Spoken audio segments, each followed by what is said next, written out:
Recording by Daniele. Max by William Logan. What they called me, that was what started it. I'm as good an American as the next fellow, and maybe I'm a little bit better than men like that.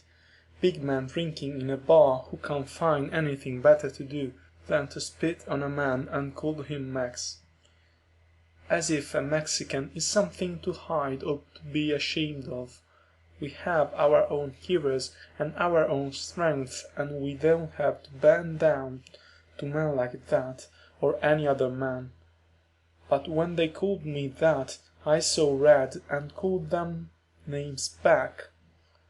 Max Kid, one of the men said, a big red-haired bully with his sleeves rolled back and muscles like ropes on the big hairy arms.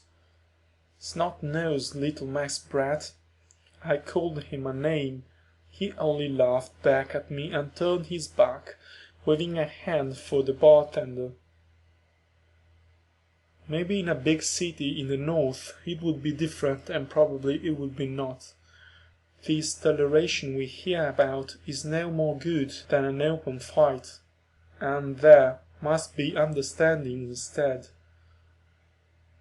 But here, near the border, just on the American side of the border, Mexican is called fair game, and a 17 years old like me is less than nothing to them, to the white ones who go to the big bars.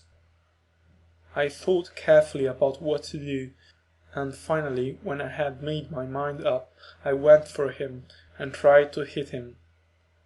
But other men held me back, and I was kicking and shouting with my legs off the ground. When I stopped, they put me down, so I started for the big red-haired man again, and they had to stop me again. The red-haired man was laughing all this time. I wanted to run back to my own family in their little house, and yet running would have been wrong. I was too angry to run, so I stayed. My sister, I said. My sister is a witch, and I will get her to put a curse on you. I was very angry, you must understand this.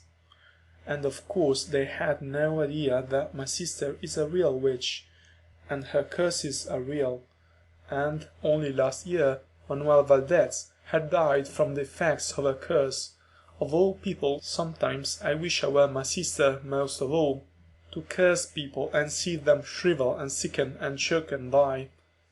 Go ahead, halfpence, one of the other men yelled. Get your sister to put a curse on me. I bet she knows who I am. I've been with every masked girl this side of the border. This made me see red. My sister is pure and must be pure, since she is a witch, and she is not like some of the other even aside from that. I have heard her talk about them, and I know. I called him a name and ran up to him and hit him. My fist against his solid side felt good, but some other man pulled me off again. Yet it was impossible to leave. This was wrong for me, and I had to make it right. I shall get my father to fight you, since he is a giant 10 feet tall.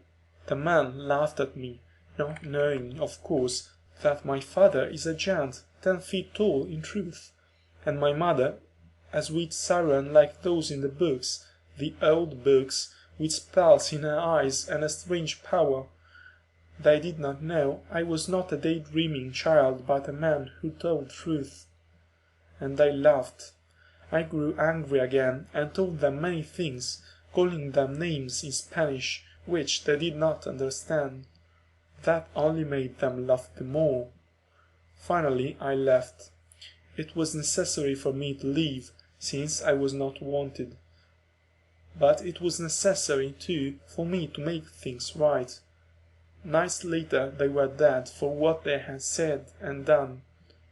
For I tell the truth, always, and I had told them about my sister and my father and my mother, but one thing I had not told them. I am sorry they could never know I was the winged thing that frightened and killed them, one by one. End of Max by William Logan. Recording by Daniele.